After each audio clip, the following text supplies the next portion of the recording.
Sekarang tiba saatnya kita mempelajari CSS. CSS kepanjangan dari Cascading Style Sheet. Fungsinya digunakan bersama HTML untuk mempercantik tampilan website.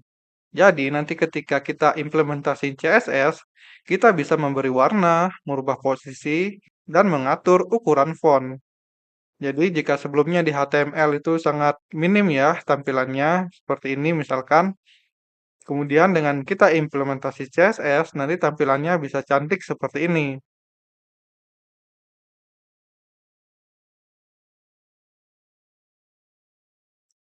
Oke, ini konsepnya kayak gini.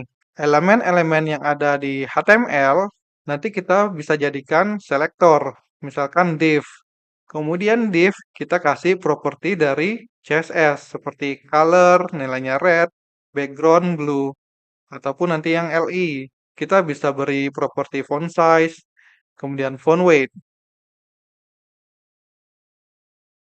Kemudian ada tiga cara untuk menambahkan CSS ke dalam HTML. Yang pertama, ya ini inline CSS. Inline CSS ditulis langsung di dalam atribut style pada elemen HTML. Ini cocok digunakan untuk cara cepat ya, untuk menulis pada satu elemen. Namun, kita tidak sarankan. Ini hanya untuk dipelajari ya, karena nanti jika kita menggunakan inline CSS, kodenya jadi tidak rapi. Ini contoh penggunaan inline CSS. Jadi ada elemen P, kita beri attribute style, kemudian kita kasih properti dari CSS, color, nilainya red, kemudian font size 20 pixel. Maka teks yang ini nantinya akan berwarna merah dan font size-nya menjadi 20 pixel. Oke, kita masuk ke modul baru, berarti ini kita buat folder CSS. Sekarang kita buat inline css.html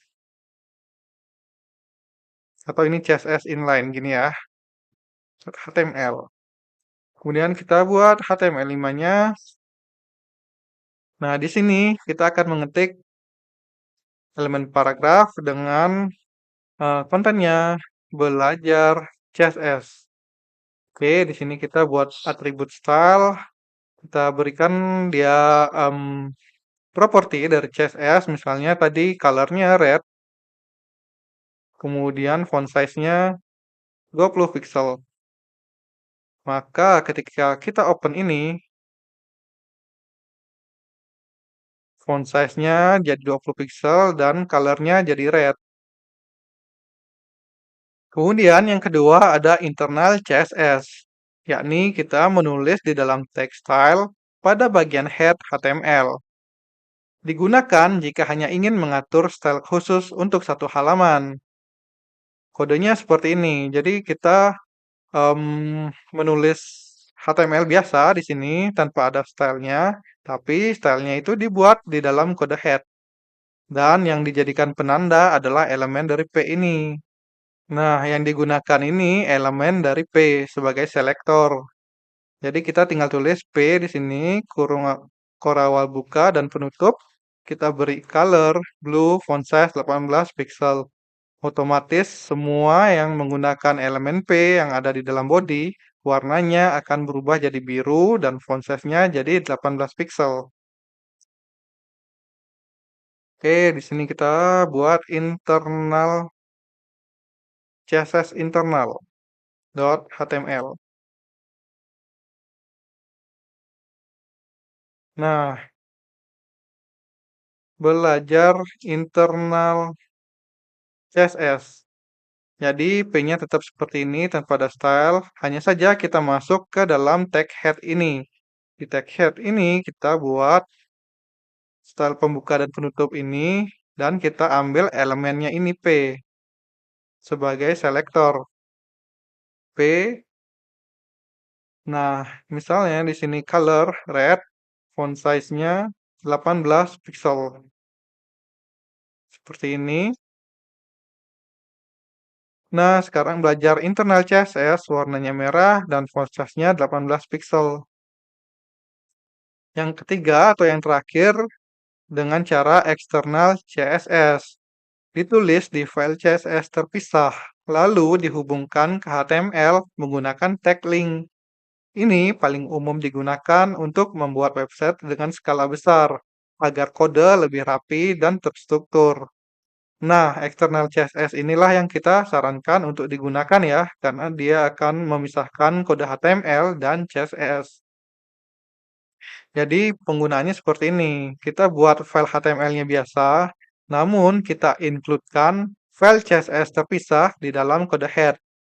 Caranya menggunakan tag link ini. Link rel stylesheet href style.css. Nah, di file CSS ini kita membuat kodenya seperti ini. Mirip seperti yang internal CSS. Oke, kita buat di sini CSS eksternal. Nah, kita buat di sini file style.css. Oke, yang eksternal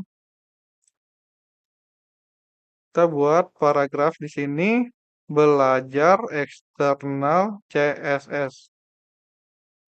Nah, kita buka pakai link ya, tag link, kemudian rel, style sheet,